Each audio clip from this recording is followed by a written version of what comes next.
और जुड़ गए एक बड़ी अपडेट के साथ। बड़ी ब्रेकिंग आ रही है पाकिस्तान खेमे से। पाकिस्तान ने 360 चेंज कर दिया है जी अपने पूरे सिस्टम में।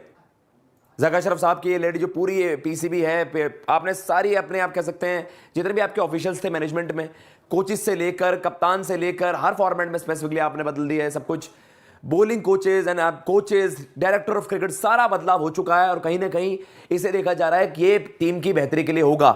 सबसे बड़ा सबसे फेलियर डिपार्टमेंट आपका जो रिसेंट टाइम में है वो बैटिंग नहीं है, वो फास्ट बॉलिंग भी नहीं है। सबसे फेल्ड डिपार्टमेंट है आपका स्पिन डिपार्टमेंट, जिसकी वजह से पाकिस्तान एशिया कप भी हारा। और जो एक मेजर रीजन था, सबने बाबर आजम की कप्तानी पर सवाल उठाए, सबने मैनेजमेंट पर सवाल उठाए, सबने फास्ट बॉलर्स पर सवाल उठाए, लेकिन सबसे मेन रीजन था पाकिस्तान का एक शर्मनाक प्रदर्शन जो वर्ल्ड कप में था, वो था स्पिनर्स का बिल्कुल ऑर्डिनरी दिखना, वो भी सब कॉन्टिनेंट जैसी कंडीशंस में जहां पर बाकी टीम के स्पिनर्स की आप देख सकते हैं स्टैट्स पाकिस्तान से फार बेटर थे। ना ही आपको शादाब बेहतर दिखे, ना ही आप देख रहे नवाज ने कुछ ज्यादा बेहतर करा, और आपने इस तरीके से देखा कि वो परफॉर्मेंसेज ही नहीं आई। और उसके बाद ही आपने देखा एक डिबेकल वहां पर हुआ। अब एक बड़ा बदलाव वहां पर कर दिया है। ऑस्ट्रेलिया का ऐतिहासिक दौरा आने वाला है। ऑस्ट्रेलिया बहुत समय में से वहां पर नहीं कुछ पाकिस्तान ने ज्यादा कुछ करा नहीं है ऑस्ट्रेलिया जाकर, लेकिन इस बार वो उम्मीद जता रहे हैं कि वो बहुत तगड़ा परफॉर्मेंस देंगे। लेकिन उससे पहले एक बड़ी अपडेट आ गई है, जैसे कि आप पीछे देख सकते हैं दो farmer champions, Umar Gul legendary fast bowler Pakistan के, उनकी कंट्रीब्यूशन रही है 2007 में जब फाइनल में पहुंचे थे, बहुत जबरदस्त परफॉर्मेंस था उनका पाकिस्तान की तरफ से। और 2009 वर्ल्ड चैंपियन सईद अजमल भी एक आप कह सकते हैं लास्ट रिकॉग्नाइज्ड जो एक क्वालिटी स्पिनर पाकिस्तान ने प्रोड्यूस करा था। पाकिस्तान फास्ट बॉलर्स प्रोड्यूस करता है तगड़े, एक से एक फास्ट बॉलर उन्होंने 80s 90s 2000s 2010s में भी प्रोड्यूस करे हैं। लेकिन स्पिनर्स वो एक ऐसी हो गई है क्वालिटी जो पाकिस्तान में एक्सटेंड होती हुई जा रही है। लेकिन सही समय पर अब सईद अजमल को ये ड्यूटी मिल गई है और कहीं ना कहीं देखते हैं भाई इसका क्या अब इफेक्ट देखने को मिलता है, क्या इंपैक्ट देखने को मिलता है। बट बहरहाल ये एक बहुत बड़ी अपडेट आ रही है, क्योंकि आपने देखा है कि अभी आपने देखा कि पाकिस्तान के पास जूनियर क्रिकेट में, चाहे डोमेस्टिक क्रिकेट हो, कायदे आजम ट्रॉफी में आपने देखा है, पीएसएल में आपने देखा आपके पास कुछ स्पेशल स्पिनर्स हैं। अबरार की आप बात कर लीजिए, आपने इस वक्त जाहिद महमूद को देखा, और उस तरीके से सूफियान मुकीम है, कासिम अकरम है। तो आपके पास क्वालिटी बेट्स हैं जिन पर आप दांव लगा सकते हो।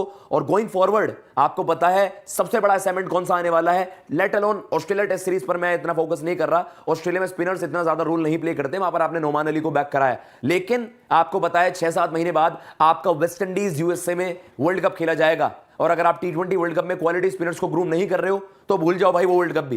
कहीं ना कहीं उनके लिए road to world cup start हो गया है। और जो वहां पर अनाउंस हुए हैं वो है जी सईद अजमल। मैं आपको मीडिया एडवाइजरी सब कुछ आपको पढ़ के बताऊंगा, लेकिन ओवरऑल सारी चीजें जो अभी आ रही हैं सामने वो यही है, उमर गुल को दोबारा से रिस्पॉन्सिबिलिटी मिल गई है, और इससे पहले भी वो पाकिस्तान टीम के साथ एसोसिएटेड रहे हैं।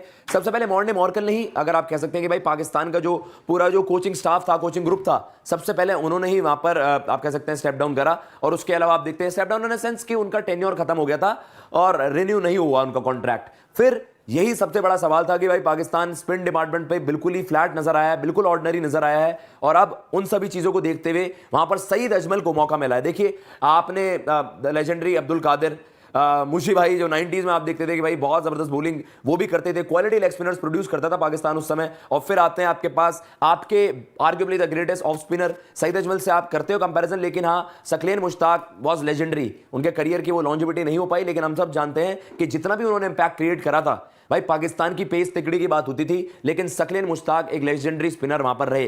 2000s में आते हैं तो आपको ज्यादा कुछ देखने को नहीं मिलता, लेकिन दानिश कनेरिया जब आते हैं 2004 का वो दौरा हम सबको याद है, दानिश कनेरिया पाकिस्तान जैसी विकेटों पर जहां पर आप देखते थे कि यार स्पिनर्स उतना ज्यादा मार्क नहीं छोड़ पाए थे, उतनी अपनी छाप नहीं छोड़ पाए थे उस समय। दानिश कनेरिया भाई is one of the leading wicket takers for Pakistan. लेकिन आप देख रहे हो इक्का दुक्का पेसर्स आप दुनिया के गा सकते हो, पेसर्स आप दुनिया भर के बता सकते हो कि ये रहे हैं, और फास्ट बॉलिंग पर ही ज्यादा ध्यान रहता है। अगर आप पाकिस्तान में देखोगे पीएसएल में भी आप फास्ट बॉलर्स को ही फास्ट ट्रैक करते हो पाकिस्तान टीम के लिए, लेकिन आप सब कॉन्टिनेंट की टीम होकर अगर आप क्वालिटी स्पिनर्स नहीं प्रोड्यूस कर रहे तो आप बड़े इवेंट्स नहीं जीत सकते।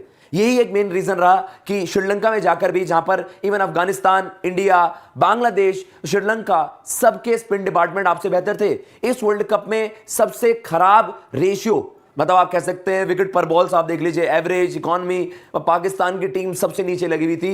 इवन ये एक आप कह सकते हैं कि इस पर आप बहुत सवाल भी उठा सकते हैं, लेकिन नीदरलैंड्स और आपकी जो बाकी कंपैरेटिवली हम बात करते हैं, बांग्लादेश, श्रीलंका, सबके स्पिनर्स ने कंपैरेटिवली बेटर करा। तो कहीं ना कहीं ये बहुत बड़ा सवाल उठने ही वाला था कि भाई अगर आप अपना एक डिपार्टमेंट खाली ही छोड़ दो तो फिर उसमें फिर मत नहीं बनता, फिर आपकी क्रिकेट ग्रोथ नहीं कर पाएगी।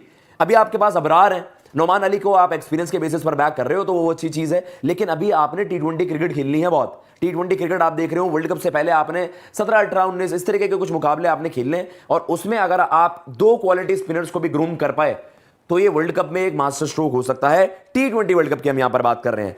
तो भाई उसके अलावा अगर हम बात करेंगे उमर गुल को लेकर भी, फास्ट बॉलिंग में भी हमने देखा है कि अब आपने उस चीज पर भी गौर देना है कि जो आपके फास्ट बॉलर्स हैं उनका भी आपने देखा फिटनेस कंसर्न बहुत रहा। हारिस रऊफ का बैकआउट करना, बैक ऑफ कर लेना इतनी बड़ी सीरीज से पहले, वो कहीं ना कहीं दिखा रहा है कि players are more incline towards shorter formats, केवल टी20, केवल वो। तो आपने वो भी ग्रूम करना है, कल्चर डेवलप करना होगा, क्योंकि पाकिस्तान की जो तिकड़ी रही है वसीम अकरम, उनको आप देखते थे यार वनडे में 502 विकेट उस समय, वकार यूनिस 400 प्लस विकेट उनकी गिवन फॉर्मेट, टेस्ट में भी उनकी इस तरीके की परफॉर्मेंस थी, ओडीआई में भी लगातार अच्छा परफॉर्मेंस देते थे शोएब अख्तर। लेकिन अब हम देख रहे हैं वो इंजरी प्रोन ज्यादा हो गए हैं फास्ट बॉलर्स। नसीम की आपने बात करी, वो अनफॉर्चुनेटली इंजर्ड हो गए थे। शाहीन अफरीदी की फिटनेस पर बहुत बड़ा सवाल उठा है रिसेंट टाइम्स में, और हारिस रऊफ का हमने देखा है कि भाई जो उन्हें एक बड़ी छाप इस वर्ल्ड कप में छोड़नी चाहिए थी, वो उनके लिए डिजास्टर्स वर्ल्ड कप रहा। पूरी तरीके से वहां पर फ्लैट नजर आए, पूरी तरीके से ऑर्डिनरी नजर आए हारिस रऊफ वहां पर, तो इस तरीके की चीजें वहां पर सामने आई। उसके अलावा अगर मैं बात करूं जो आपका बाकी कोचिंग ग्रुप है, बाकी मैनेजमेंट है,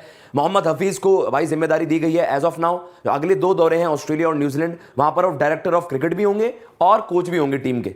और उसके अलावा भी आपने देखा कि भाई मेजर चेंजेस वहां पर हुए हैं। वहाब रियाज सेलेक्टर, आपके चीफ सेलेक्टर वहां पर बने। पाकिस्तान के एक बार स्क्वाड का भी चर्चा कर लेते हैं जी। स्क्वाड इनका कल आया ऑस्ट्रेलिया के खिलाफ, ये है जी, थैंक यू सो मच। अगर आप इसको पीछे भी चला दे तो उस पर थोड़ा सा हम चर्चा कर लें, क्योंकि पाकिस्तान की ये टीम जो है, मतलब आपको लग रहा है कि यही आपके पास इस वक्त बेस्ट बैट है, लेकिन आपने टेस्ट दौरा ये खेलना, उसके बाद आप देखते हो कि सारा टी20 पर फोकस होगा। इसमें कुछ आप कह सकते हैं स्पेशल प्लेयर्स को वहां पर मौका मिला है, अबरार और आपके नोमान अली, इन पर स्पिन बॉलिंग की जो आप कह सकते हैं वो दारोमदार वहां पर होगा। और उसके अलावा अगर आप बात कर रहे हैं कि आपके फ़हीम अशरफ को यहां पर मौका मिला है, थोड़ा सरप्राइजिंग था। इसमें भी आपको लगता है वही वाली चीज़ है सारी कि मतलब आप सवाल उठाते हो किन्हीं परफॉर्मेंसेस पर कि फ़हीम अशरफ है यहां पर, दोबारा आप पीछे जा रहे हो, कुछ नया आप लाइए, आपके पास और क्वालिटी ऑप्शंस हैं। लेकिन उसके बाद इमाम उल हक हो गए, खुर्रम शहजाद को मौका यहां पर मिला है, Mir Hamza left arm quick है आपके पास, रिजवान, मोहम्मद वसीम जूनियर, नोमान अली, सैम अयूब, सलमान अली आगा, सरफराज अहमद और आपके सौद शकील, शाहीन अफरीदी। तो वही है